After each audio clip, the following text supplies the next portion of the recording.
اعوذ باللہ من الشیطان الرجیم بسم اللہ الرحمن الرحیم دا حضرت محمد مصطفیٰ احمد مجتبی صلی اللہ علیہ وسلم دا ژوند یو اړخ یعنی د قبولیت دعا په موضوع باندې موږ نن ناسو خبرې اترې کوو. دا د دې سلسلې دریم قسط دی او په دې خبرو اترو کې ما سره شریک ملمانه محترم محمد رفیق خان صاحب شهزاده اور محترم عنایت الله صاحب شامل دی. د رسول الله صلی الله علیه وسلم د دواګانو د قبولیت ځینې واقعات هم موږ تیر پروګرامونو کې بیان کړل. نن هم موږ دا واقعات بیانو چې رسول الله صلی الله علیه وسلم د الله تعالی د قبولیت دعا یو اجازي رنګ ورکړو او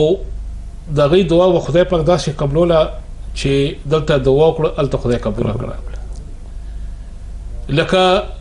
تاریخ کې واقعا چې د فتح مکه دا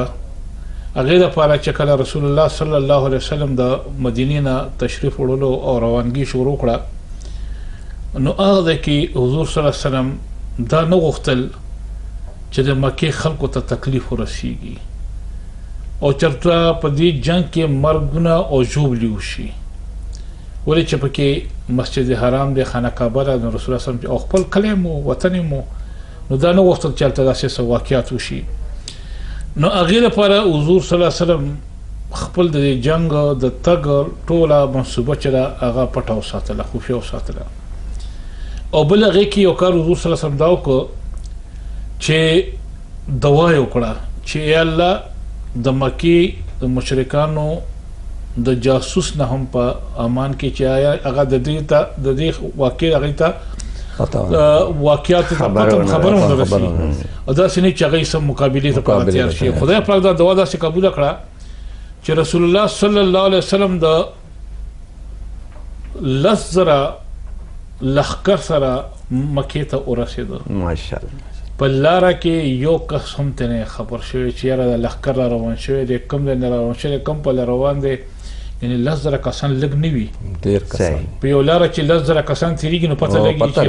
لګي دور اخیږي څه پته لګي نو دی په خیر خیریت باندې د مدینه مکه نه بهر پړاو واچو اوس پته څنګه لګي چې رسول الله صم سره د لخر رسیدلی. ابو سفیان رضی الله تعالی عنہ چې وخت کې مسلمان شې نو دیش چرته د مکه نه بهر راوته نو چې وی کترې چې خلاره بلا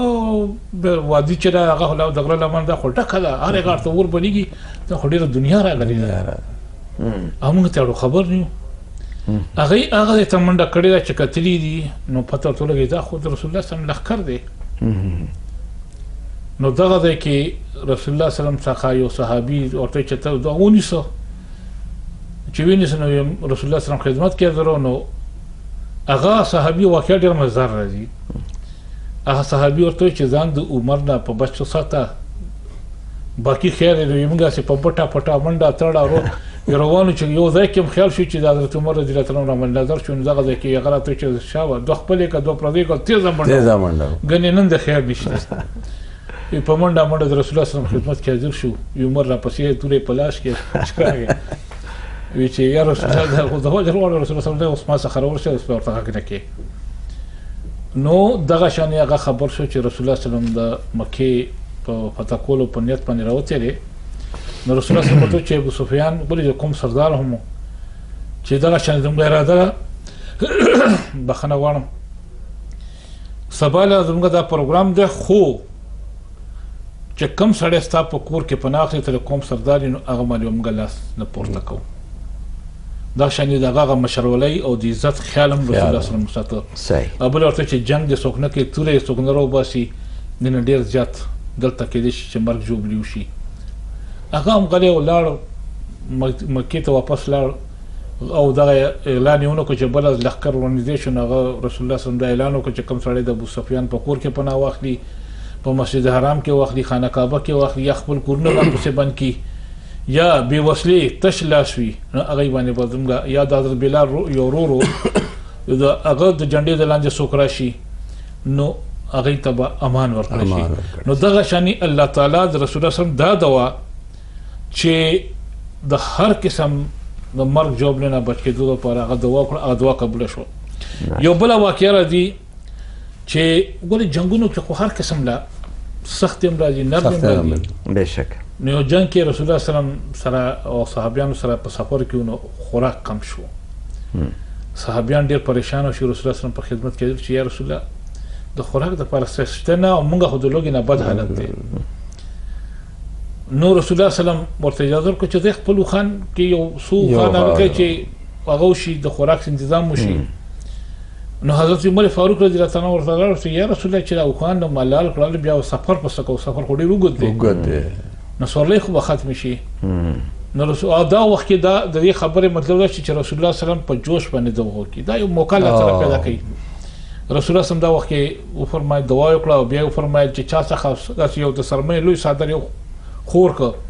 وی چې چا څخه سهم دی راړې په دی واچو نو چا څخه کجوري سوداني چا څخه سو چا څخه سو غیر ټول تاو شنو رسول الله صلی الله په دعا وکړه هغه نه پاتې چته خپل لوکي ډکوي وړي ویغه دومره ډیر شو چې هغه پوره سفر د پاره هغه کافي شو او دغه شنه الله تعالی د دې سورلو تنظیم وکړو او په دغه د خوراک انتظام په دغه مکمل بیا رسول الله صلی الله علیه وسلم کړه کنه په جوش کې فرمایي چې لا اله الا الله محمد رسول الله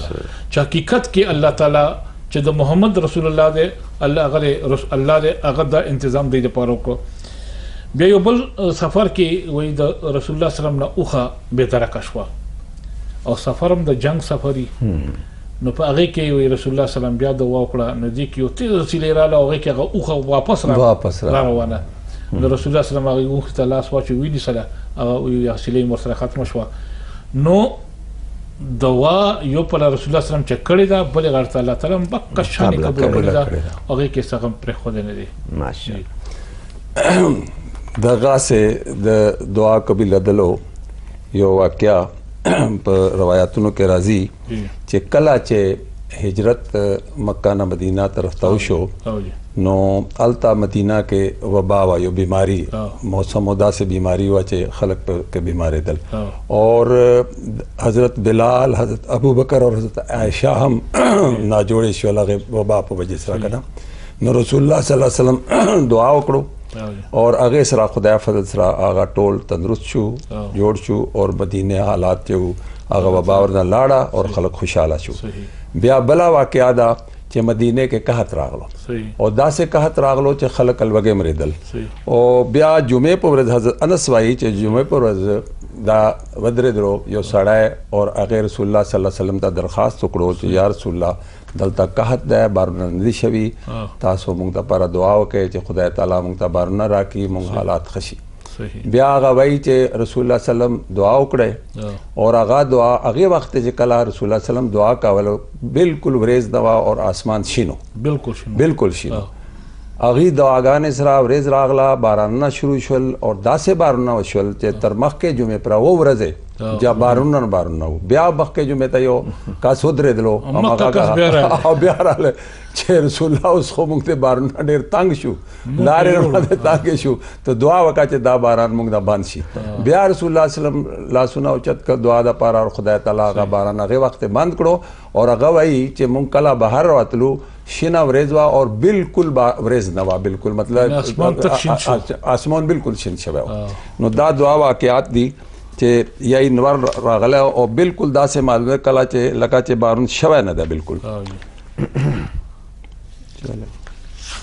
نو د رزقو د مال په د برکت لپاره هم رسول الله دعا کړې یو واقعا حضرت انس بن مالک انصاری رضی الله تعالی عنہ بیانې انس بن مالک بخنه غواړم دا د رسول الله صلی الله علیه وسلم څخه یو ماشوم خادم لس کاله خدمت کړی دی او دا د ام سلیم رضی الله تعالی عنها زوی چې وړوکی نو راو سره رسول الله صلی الله علیه وسلم پر خو چې یا رسول الله صلی الله علیه وسلم د زوی دی د واسطه خدمت کینو لس کاله د خدمت کړی دی صحیح نو دا چې په خدمت کې و د رسول الله صلی الله علیه وسلم نو بیا د حضرت انس مور راغله رسول کریم صلی الله علیه وسلم ته او ورته ویل چې حضور انس ستاسو خادم دی د په حق کې تاسو دعا وکړئ نو حضور دعا ورته وکړه هغه دعا وکړه چې یا الله انس ته په مال کې او په اولاد کې برکت ورکړه او ته هر څه چې ورته عطا کې نو هغه کې هم برکت واچو هغه کې مولا برکت واچو. نو حضرت انس رضی الله تعالی عنہ وایي چې دا دعا ما ته داسې ټیک لګېدلې ده، داسې په نښه لګېدلې ده چې زما باغ چې دی هغه کال کې 2 واره حاصل راکړي. مطلب چې هغه مخکې کومه میوه که کال کې یو ځل کړو، اوس 2 واره شو، اوس 2 واره حاصل راکړي. او زما په ژوند کې زما اولاد المسیح د اولاد او اولاد چې ده هغه 80 کسانو ته هم زیات شو، دومره کثرت د اولاد راته راکړی شو. او دغسې په عمر کې مولا الله تعالی برکات ورکو، او تقریبا 110 کاله. ځینې روایاتو کې 103 دي او ځینې کې 110 کاله، یعنی کې داسې لوی عمر، اوږد عمر خدای تعالی ورته ورکړي. بله واقعه د حضرت جابر رضی الله تعالی عنہ، حضرت جابر بن عبدالله رضی الله عنہ، جابر بن عبدالله رضی الله عنہ چې د هغوی والد صاحب د احد په جنگ کې شهید شو. صحیح. نو کله چې شهید شو نو هغه باندې د یهودیانو یو څه کار سو. صحیح. نو یهودیان راغله حضرت جابر ته او ډېرې تنګ. صحیح. او مطالبه وکړه چې بس پلار قرض چې دی هغه مونږ ته واپس کړه. صحیح. نو حضرت جابر رضی الله تعالی عنہ آخر مجبور شو. صحیح. او ورته وویل چې سږ کال زما د خرماو باغ هر څه حاصل چې کېږي هغه تاسې واخلئ او ما د پلار د قرض نه بری زما کوي. او حضرت رسول اکرم صلی الله علیه وسلم هم سفارش وکړو د یهودیانو ته چې تاسې د جابر خبره ومنئ، دا ښه سودا ده. لیکن یهودیانو په ډېر ضدي وو، هغوی دا خبره ونه منله چې نه مونږ داسې دا خبره نه، هغه مال دومره هر څونه چې ده هغه نه مونږ ته هغه قرض چې ده پوره مونږ ته راکړي. نو رسول کریم صلی الله علیه وسلم په خپله تشریف یوړو د دغه جابر باغ ته ورغی او الله ته دعا ورته وکړه چې خدای تعالی د په دغه جابر په باغ کې په حاصل کې برکت ورکړه. نو کله حاصل چې راغلی دی نو دوغنا برکت پکې شوی چې د یهودیانو ټول قرض ادا شو پکې او نیمایي خرماوې بیا هم پاتې شو، نورې پاتې شو. یعنی داسې دوا الله تعالی پاک ټک قبوله کړه چې هغه باغ چې کومې کجورې لږې کولې هغې ډېرې وکړې او 2 ګونې، هغه هم ډېرې زیاتې 2 ګونې. او دا شنه قرض ختم شو، قرض خو ختم شو او بچت هم شو. نو حضرت ابوبکر رضی الله تعالی عنہ کله چې دا واقع نه خبر شو نو هغه وویل چې هغه وخت چې رسول کریم صلی الله علیه وسلم ورغلی و باغ ته نو هغه وخت ما یقین شوی و چې دا کې به ډېر لوی برکت واچول شي. حضرت مقداد رضی الله تعالی عنہ دا د رسول الله صلی الله علیه وسلم په صحابیانو کې او غریب صحابي و. هغه خپل واقعه بیانوي. دا اوس ګوره دوا د قبولیت دواګانې که نه او واقعیت هغه وایي چې زه ما سره 2 ملګري نور موږ د لوږې نه ډېر بد حالت د غربت نه خرڅ خوراک هم نه موته. صحابیانو ته مې ووایي چې کوم د مدینې کې اوسېدل چې یاره څوک موږ خو مېلمانه کې موږ ډېر بد حالت نو یو ورځ 2 ورځې خو خلک مېلماني کړو دې نه ګڼ خو نه شي کولی که نه تنګ شي. موږ لاړو رسول الله صلی الله علیه وسلم ته واقعه بیان کړه چې یا رسول الله موږ خو داسې حالت دی نو قسم مدد را سره کولی شي. رسول الله صلی الله علیه وسلم راته وفرمایل چې راځئ ما سره. وی 3 بیزې دي، یو بیزه چې ده که نه د هغې چې موږ 3 کسان یو 4 کسان یو د دې به پیله شو او بس 4 ونه بس کو ګزاره به پرې کوو. وی دغه شانې موږ په هغې باندې ګزاره شروع کړه او روزانه به د رسول الله صلی الله علیه وسلم دا دستور و چې موږ به په یو 19 نو موږ به خپله برخه وڅکله او د رسول الله صلی الله علیه وسلم برخه به پاتې شوه. نو هغه به چې پاتې شو هغه به موږ له یو لوښي کې کېښوده چې رسول الله سلام برنو ته کمرې ته نو په داسې اواز به السلام علیکم وایي چې که څوک ویښي چې هغه وعلیکم سره چې کوم ودي چې هغه پې ډسټرب نه شي تنګ پې نه شي وایي چې رانو ته یو دغه وخت کې هغه په یوس کې بیا اول بیا لمونځ وکړو نفل بیا وکړو بیا به یې په یوس کړل یو ورځ زما په زړه کې راغله چې رسول الله سلام خو خلکو له ډېرې تحفې تحایف ورکوي که یو ورځ دی په یونس کې نو څه چل دی وایي زه ولګېدم دو ګډېرو مې هغه په رسول الله سلام برخه مې وڅکله وایي چې هغه مې وڅکله نو وروستو مې په زړه کې خیال راغی چې یاره که رسول الله سلام راغی او مونږ نه پاس لاړو لوښي له ګوتې وړو هغه تش وي نو چېرته بد دوا ونه کړي ګنې غرق به شو وی ما سره خو دا غم دی او دې کې یو ملګري مې دوه چې دي هغه ښه بې غم و دي هغې خو خپله برخه څکلې هغې خو هغې کې خو هغه زړه کې غله نه وه وی هغې بې غمه پراته دي زه چې یم که نه وي زه داسې پریشان یم چې کله په یو اړه خړېږم کله په بل اړه خړېږم چې یاره کېږي به څه وی لږ ساعت چې تېر شو نو رسول الله سلم تشریف راوړو او لکه په عادت مطابق مصلي ته ودرېده نفلونه یې شروع کړو چې نفلونه یې کړو نو هغې لوښي له لاندې لوښې ته شو یو زه اوس ورته پټ پټ ګورم چې رسول الله سلم کوي څه چې لاس یې پورته کړم ما چې لاړې غرق شوې درته اوس بد دعا کوم وی رسول الله سلم فرمایي چې یا الله ته په ما له داسې کس په ذریعه باندې خوراک یا څښاک راکړې او د هغوی هم په هغې په وجه باندې برکت ورکړې او هغوی هم چې ورک پیدا کړې نو چې دا دعا یې وکړئ نو زما په دې زړه کې هغه شوه وي زه غلی غونې بیا رسول الله سلم نفلونو ته وي زما څادر ځان نه تاو کړ پټ راوتم چاړه مې راوسته چې لاړ شم یو بیزا لاله کړمه او په رسول الله سلم باندې خوراک وکړم چې دغه شان زه هم د دې دوا هغه شم که نه چې الله تعالی زما په حق کې وارث شم چې په چا باندې خدای په ما چا رزق وکړو نو خدای پاک ته په هغه باندې وخوري چې کوم ما باندې څښاک وکړو یعنې سپی د څښاک څیز راړ چې ته په هغه باندې وڅښي زه چې دا هغه مې واورېد زه غلی غوندې کېدم چاړه مې واخیسته لاړم چې زه وارث شم دې خبرې چې څه وخت یې زه د بیزې خوا له لاړم راوا مې چوله لالوله مې چې تینونو ته مې ورکتل د پوی ډک یا بلې ته مې کتل غم ډک یا بلې ته مې کتل غم ډک زه خپله اراده مې دغه لالولو پرېښوده لړم لوښی مې راواغسته هغه مې بیا ولشلو هلته مې کېښودل چې رسول الله سلام سلام جار باسلو په منډه مې ول هغه لوښی وړ چې یا رسول الله پی وڅکئ نو رسول الله سلام چې لوښي ته کتل نو په هغه کې شو چې یاره کېدای شي دوی نه ما غلط لوښي له ګوتې وړی دی نه یې څکلي دی اوږې اوږده شوي دي ما ته چې تاسو وڅکئ ما ته چې نه یا رسول الله تاسو وڅکئ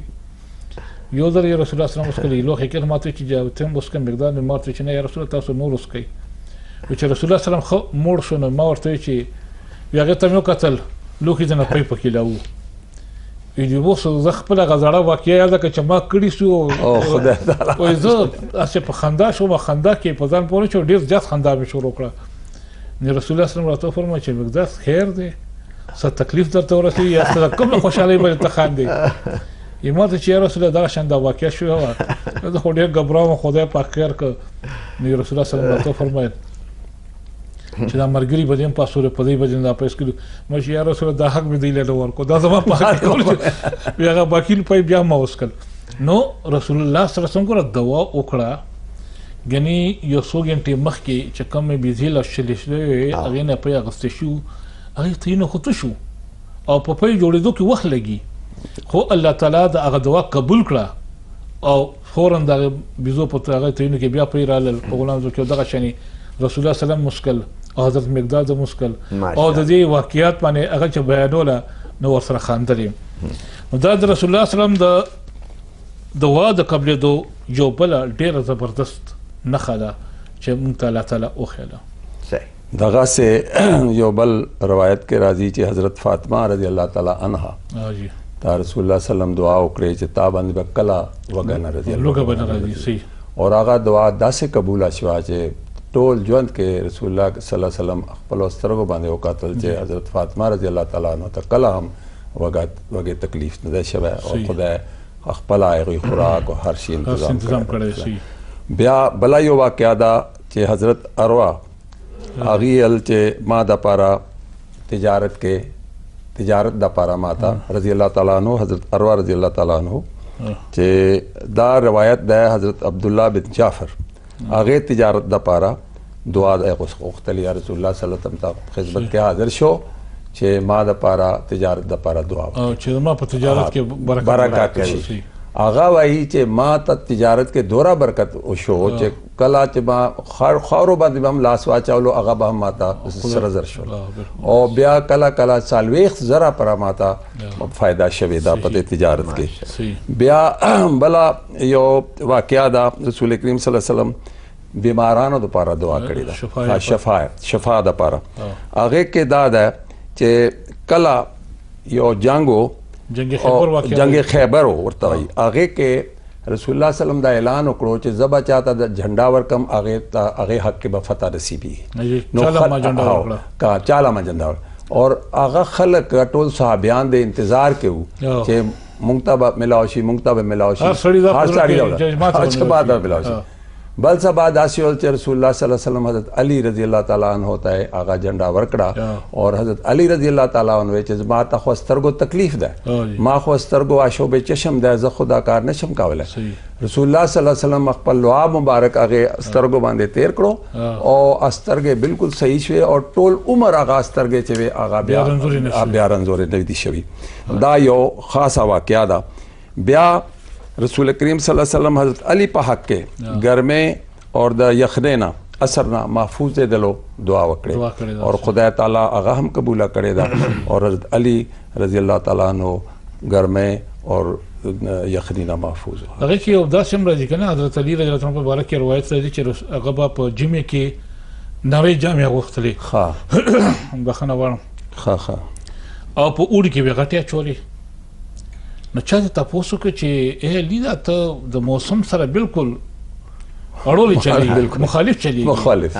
یعنی په جمعې کې خلک غټې جامې چې په اوړي کې نرۍ جامې چې ته په اوړي کې غټې چې په جمعې هغوی ګوره زه د جنګ هر حالت ته تیار یم که په جمعې کې راشي او ما څخه جامې زه بیا جنګ له نه ځم او په اوړي کې را څخه داسې حالت چې داسې جامې نه چې زه په اوړي کې زه بیا جنګ له نه ځم. نه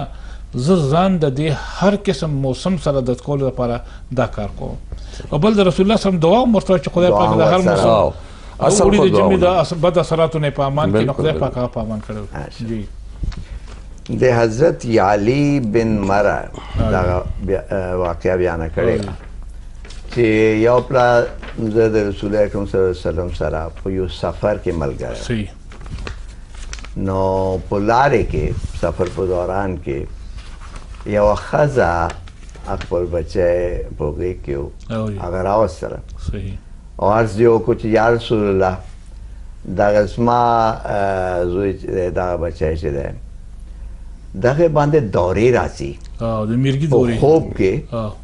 چې دی چې بیده شي بیا دوره راشي ورته ورباندې راشي د مرګي لوی مرض. نو رسول اکرم صلی الله علیه وسلم هغه بچی خپل غېږ کې واخیست او هغې باندې دعا وکړه او هغې خوله خلاصه کړه او هغې کې دم پوک کړه 3 وارې دم پکې پوک او د خپل لعاب دهن هم د هغې په خولې کې ولګو هغه باندې لاس تیر کړه او بیرته هغه مور ته بیرته ورکړه او ورته وویلې چې موږ اوس په سفر باندې چې روان یو نو کله چې بیرته راوګرځو د سفر نه نو بیا به ته راځې او موږ ته به احوال وایې چې د بچي څنګه حال دی چې په دونه بیا دوره راغلی یا نه راغلی. نو هغه او چې کله موږ د سفر نه راوګرځېدو نو ښځه هلته موجوده وه او 3 بوزې هم ورسره وې ورسره او ویلې چې یا رسول الله هغه وخت نه د هغه وخت پورې بالکل هیڅ تکلیف نه دی ورته پېښ شوی. رسول اکرم صلی الله علیه وسلم په دغه ډېر خوشحال شو او هغه وخت هغه ښځې وویلې چې ما دغه 3 بیزې راوړي دي تاسو ته تحفه درکوم. رسول اکرم صلی الله علیه وسلم حضرت علی ته وویلې چې دنه یوه بوزه ته واخله او باقي دوی بیرته ورته دغه شانې بله واقعه د حضرت ابن عباس رضی الله تعالی عنه والا کنه چې هغه چې او حضرت عباس هم یو واقعه بیان کړې ده چې یو ښځه راغله او هغې په غېږ کې بچی و او لیکن هغه د دغه سفر خبره نه ده، بله واقعه صحیح ده. ویلې چې دا هر وخت چې ډوډۍ دپاره یا خوراک دپاره په خوراک شروع کړي نو دورابر باندې راشي. صحیح. نو رسول اکرم صلی الله علیه وسلم هغه دپاره دعا وکړه. صحیح. او د هغې په سینې باندې خپل لاس تېر کړ. صحیح. نو هغه وخت هغه قی وکړه، هغه هلک قی وکړه او یو مار، یو تور مار، یو کوچنی تور مار دی هغه نه ووته او هغه وتښتېد. صحیح. نو هغې نه پس ته هغه هلک یې بلکل شفا. صحیح. صحیح. حضرت صاحب بن یزید خپل روایت کې بیانوي که نه دي، بخښنه غواړم چې زما ترور چې د رسول الله صلی الله علیه وسلم خدمت به کوله، عرض به کو چې زما هغه دی خورایه دی صاحب هغه ناجوړه دی، نو تاسو هغې دپاره دعا وکړئ. نو رسول الله صلی الله علیه وسلم لاس مبارک پورته کړه او دعا یې ورته وکړه. او هغه دعا داسې وه چې حضرت نبی کریم صلی الله علیه وسلم د اودس چاودان دپاره اوبه راوړې، هغه اوبه یې پرې هغه کړې که نه په طور تبرک وله ورکړې چې دا وڅښه. او هغې نه پس الله تعالی داسې برکت په هغه هلک په ژوند کې واچو چې دی په 2 هجري کې پیدا شو او هغې نه پس دی تقریبا 80 کاله ژوندی و. او بیا هغه وایي چې د دې دومره برکت و چې بیا په دې عمر کې ما ته یعنې 78 کاله عمر کې ما ته څه تکلیف نه رسېدلی. یزید بن عبدالله دا خپل رضی الله تعالی روایت کې چې په جنگ خیبر کې دغه واقع په خپل باندې په پنډۍ باندې زخم نه خاو، نو چا ورته تاسو کې دا سینې وی دا جنگ خیبر واقع ده. یمنه جنگ لتلی نو په خپل باندې زخمی شو، ډېر زیات زخم وو. رسول الله صلی الله علیه وسلم په خدمت کې حاضر شو، رسول الله صلی الله علیه وسلم په دعا وکړه، لاس یې په فور کو، نو هغه زخم اکه سات الله تعالی ټیک کا. دا هغه نه خره چې کومه پاتې شوې ده او هغه د زخم بالکل ټیک شو، هغې نه پس ماته څه تکلیف نه رسېدلی. عمر بن اخطب رضی الله تعالی عنه بیانوي چې رسول الله صلی الله علیه وسلم زما په مخ باندې او په وجود باندې لاس پورې کړ او تېر کړ داسې، او زما په حق کې دعا وکړه چې الله تعالی دله صحت او ښکلیوالی ورکړي. دا داسې زما په حق کې قبوله شوه چې الله تعالی ماله ډېر لوی عمر د صحت او سلامتۍ سره راکړ او 6 کاله عمر، 100 کاله عمر کنه کې وایي دغه په سر کې سپین یو څو ویښتو، باقي ویښته تک تور، سترګو نظر یې ټیک و، نور هر څه وجود یې ټیک ټاک و. دا د رسول الله صلی الله علیه وسلم دعاګانې دي خلکو په حق کې. حضرت انس بن مالک رضی الله تعالی عنه بیان کړه چې زما تره چې د رسول الله صلی الله علیه وسلم تره ابو طالب وایي دی ناجوړه شو، نو چې ناجوړه شو نو د خپل وراره ته آواز وکړو چې محمد راشه صلی الله علیه وسلم خپل رب ته، چونکه دی خو مسلمان نو نو ده ورته چې خپل رب ته دعا وکړه، ما ولیدی چې تا سره خبرې کوي چې ما له صحت راکړي زه جوړ شم. نو رسول الله صلی الله علیه وسلم فرمایي چې ما لاس پورته کړ، دعا مې وکړه او الله تعالی هغه له شفا ورکړه او هغه دغه مرض خدای پاک ختم کړ. نو بیا ما ته داسې مخابط شو چې ای محمد واقعي ستا رب تا سره خبرې کوي، ستا اوري ځکه یې ما له دا صحت راکړ. نو دغه شانې رسول الله صلی الله علیه وسلم ورته وفرمایل چې کاکاجي خبره دا ده که تا ایمان راوړه مسلمان شوې نو الله تعالی به هم دغه شانې ستا دعاګانې اوري. حضرت مسیح علیه السلام داسې په دې هغه کې دعا قبلېدو په باره کې فرمایلي دي که نه چې وہ خدا اب بھی بناتا ہے جسے چاہے کلیم، اب بھی اس سے بولتا ہے جس سے وہ کرتا ہے پیار.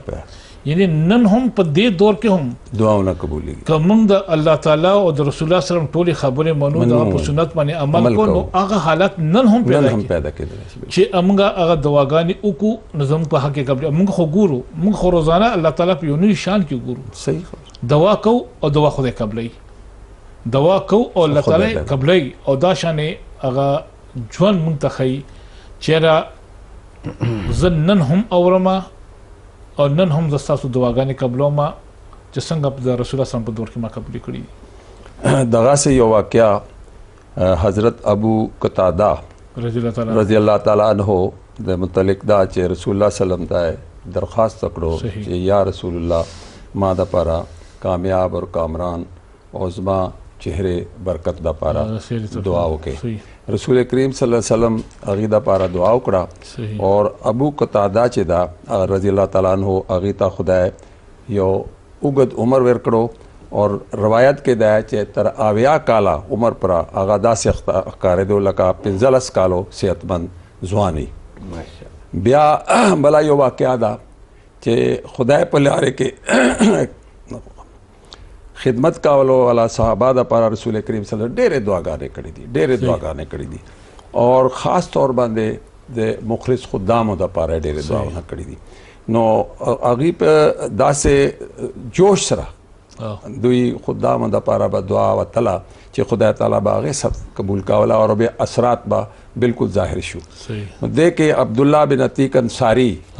رضی الله تعالی عنہ یو مهم باندې ولاګلو نو آغا سے آغا لارې کې یو حادثه ور پیښه شو اور هغه لګتا اډوکه مات شو اډوکه مات شو نو آغا په یو لګت ټوپو رسول الله صلی الله علیه وسلم ته ورسېدلو اور هغه ته هغه لګت ورخکارا کړه او دعا ته هغه ور باندې لاس تیر کړو اور آغا زخم اور اډوکه بالکل هغه وخت صحیح شو دا یو خاص نشانو اور هغه وایي چې ماته داسې ښکارېدلو چې ماته کله کوم تکلیف شوی نه ده دا یو نشانو خدای تعالی طرف نه د دعاګانو قبولیت رسول اکرم صلی اللہ علیہ وسلم یو آرے حضرت انس بن مالک رضی اللہ تعالیٰ عنہ کور تا تشریف یوڑا صحیح اور حالت آرام ہوگا لگ وقت پارا بیده شوه ہو چه ویک شو نو مسکای ہوگا صحیح مسکراٹ دعوا نو حضرت ام حرام خاله واده حضرت انس رضی الله عنه نو هغه پوښتنه وکړه چې رسول تاسو ولې او خندل دا مسکه دې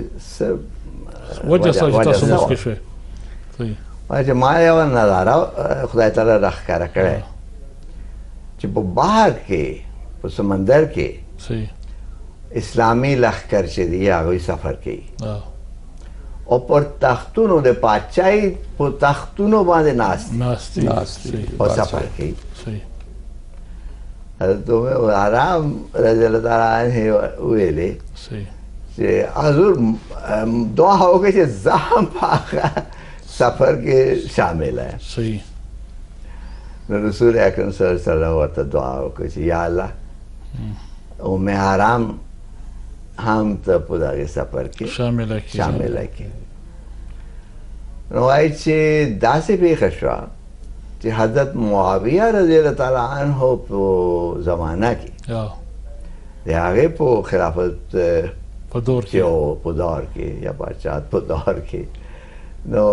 اسلامي لشکر د قبرص د فتح کولو لپاره روان کړ صحیح او هغه کې د دوی میړه چې و د ام حرام هغه هم شامل و صحیح او دا هم ورسره ملګری شو صحیح هغه سفر یې ورسره وکړ یعنی هغه دعا خدای په قبول کړه او بیرته چې راغله او ښه اوږد عمر د خدای ورکړه چې تر هغه وخت پورې هغه ژوندی وه او کله چې بیرته راوګرځېده د هغه قبرص سفر نه نو د شام په ساحل باندې کله چې دا ښکته شوې ده نو د هغه سواري څخه چې ښکته کېده دا گزاره شوه او هغې په ازراره د وفات یې وکړ یعنی دې کې دوه پیشګویانې په دې دعا کې یو د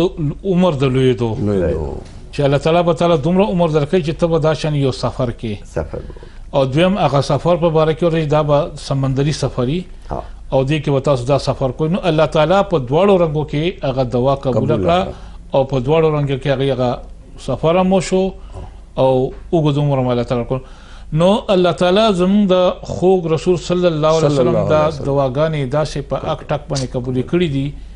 او موږ دپاره هم دا پکې یو درس راکړی شوی دی که موږ هم د رسول الله سلم په سنت باندې او په سیرت باندې په کامل توګه باندې عمل وکړو نو دا نن هم زموږ په حق کې قبلېږي نو الله تعالی دې موږ ټول دا توفیق راکړي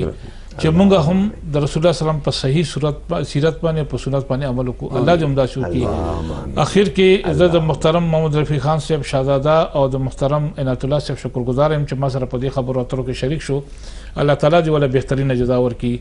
اللهم صل علی سیدنا و مولانا محمد وبارک وسلم انک حمید مجید. جزاکم الله خیر.